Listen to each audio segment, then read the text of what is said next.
The Atlanta Falcons are coming off an amazing win in Week 7 against Tampa Bay, and they are still on the road as they go just north of Atlanta to Nashville, Tennessee, the Music City, to take on Derrick Henry and the Tennessee Titans. Titans are all rest up after having a bye this past week, but that does not mean that they did not avoid the injury bug going into it and might be out some of their main starters. But, Ryan, I want to throw it over to you first, and let's focus on the team that played last week, the Falcons.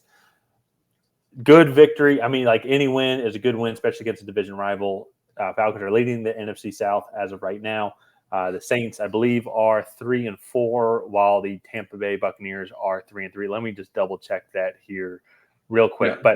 But while I'm double checking that, I want to throw it over to you though. What are your overall thoughts on the Falcons so far to the season up to this point? I'm a little underwhelmed with their offense. To be frank, I think their receivers are good, but Desmond Ridder hasn't lived up to. I think they might be looking for other options after the season at quarterback, whether that's trading, drafting a guy similar to Desmond Ridder type. And then, but this defense is better than I thought they would be. So in a way, it kind of averages out. Run and pass, they're definitely in the top half of the league. I think they're one of the best pass defenses in the league specifically, even though they're only giving up 95 yards on the ground a game. So that's really good to see. And they're not running the ball. They were one of the best running teams in the NFL last year, and they're not quite, I think, living up to that. Some of that, I think, might just be Matthew Bergeron and maybe this offensive line trying to adjust to him being there. But yeah, so a little underwhelmed with the offense. The defense has played better than I thought they would be. Sometimes when you see defenses go get a lot of new pieces, they don't strike fire right away, kind of how the Falcons have. Usually there's like an adjustment period, and they from week one have been fantastic. So that's good to see. They're a team that I don't think anybody really wants to play, just because they play so physical that they're always going to be a tough matchup. It's hard to blow teams like that out of the water. So. Yeah. Well, and that's one thing too, especially towards the end of the Matt Ryan years, is we started to lose a lot in the trenches on both sides of the ball. And as a Falcons fan, I definitely want to address some of the things, and I think you're absolutely right when it comes to the defensive side of the ball. I love knowing that we can stop an offense, and so far, really any of the offenses that we've played, kind of at any point, like on any drive, we make it very tough for them to get first downs. We'll say, just looking at the stats right now, through 7 games, we have 63 pressures. We do have 13 sacks, which is some of the lower ones in the league. But to be honest, though, we're not last, which is where we've been, it seems like, every single year. But I think the thing to put those two numbers together, but the pressures were close to top 10, if not in the top 10. Looking at Pro Football Reference, it's kind of hard to tell unless if I specifically go and count. And in the moment, I just don't want to do that.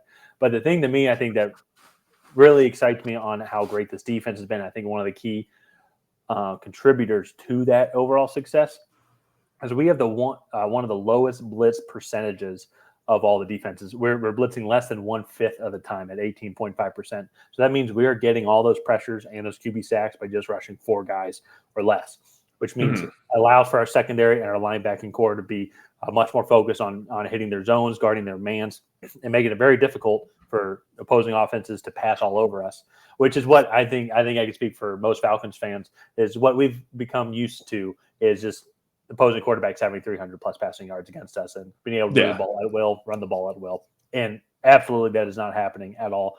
Huge shout out to Ryan Nielsen, the defensive coordinator. Huge shout out to Terry Fontenot, all the free agency signings from Jesse Bates to David Onyemata to Calais Campbell to Caden Ellis, trading for Jeff Okudah for a very affordable trade pick. All of those additions, I think, has what led to help this defense become one of the top defenses in the league. And showed this honestly against this Buccaneers defense. Outside of that Mike Evans touchdown, which was about a 45-yard touchdown where him and A.J. Terrell's legs got tangled, which caused A.J. Terrell to lose a step, and then Mike Evans just was open, and Mike Evans was one of the best receivers in the league. Good throw and catch. I mean, you have to give credit when credit's due. Other than that, they shut down that Tampa Bay offense, which coming into the game, coming off a bye, had some momentum, but they really catapulted and magnified the flaws of that offense, which I think was on the offensive line. They couldn't run the ball as well. Teams have not been able to run the ball well at all against Atlanta. I want to look this up here. They have one of the better rushing teams, just an overall stats per game through 7 games, 667 rushing yards.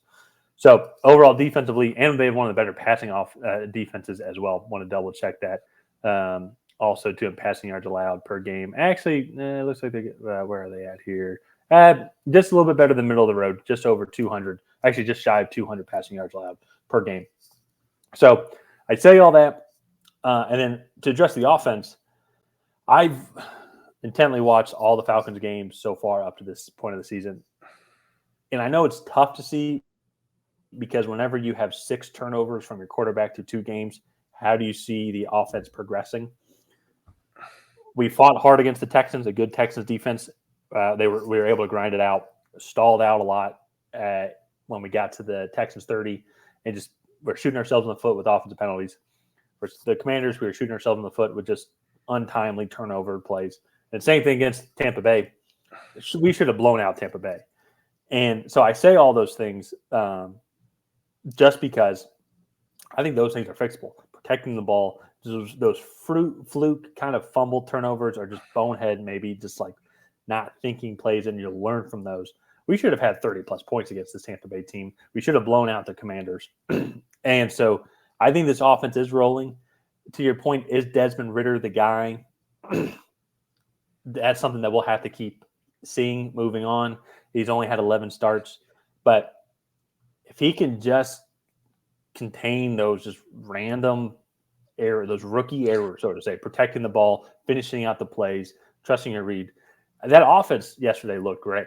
It's just I've never seen it where you have fumbled the ball 3 times inside the 10 yard of your opponent's 10-yard line, and those are the things too where it's like that would have put the game out. Like those are the veteran moves that I think he'll continue to do. So is he still the guy? That's still to be seen. But I saw a lot more improvement overall in communication, offensive execution in general. Outside of really just those 3 just dumb fumble plays, like just botch snap. I will say, I think I'm going to defend Ridder a little bit on the first fumble at the end of the first half. I don't get why you're trying to throw it there from 3rd and goal at the 12-yard line. You're risking that sack fumble type play to happen when you can run the ball or like just let the clock wind down, take the field goal, take the 3-pointer, you're getting the ball the second half. That's where I think Arthur Smith maybe could have been a little bit better at game management. But in general, though, I like the play calling. We were more dominant in the running game. I think more consistent in the passing game overall. Desmond Ridder used his legs well. We'll evaluate his overall performance at the end of the season if he should come back. Also, too, we'll have to see where we're drafting. If we're inside the top 10, probably go get a quarterback. If we're in the mid to late 20s. I don't think you guys will be. I don't think so based on our prediction, I think you guys are going to be 5-3 after this game. And so I think that's kind of a good segue into this game. And we haven't really even talked about the Titans too much. We're already at 8 minutes. Well, I'll talk about them here briefly. Yeah, very briefly. Moving to the Titans into this game, though, Titans are probably going to be without Ryan Tannehill. As a Falcons fan, I really hope that Malik Willis starts. As a dynasty fantasy owner of Will Levis, I'm very curious to see how Will Levis does if they end up starting him, because it looks like Ryan Tannehill is not going to be able to come back from his high ankle sprain. This offense, passing-wise, has not been able to really be consistent. Running the ball-wise, actually, that's even scarier. They haven't really been able to do much. And outside of their defensive front, that secondary is garbage at Tennessee.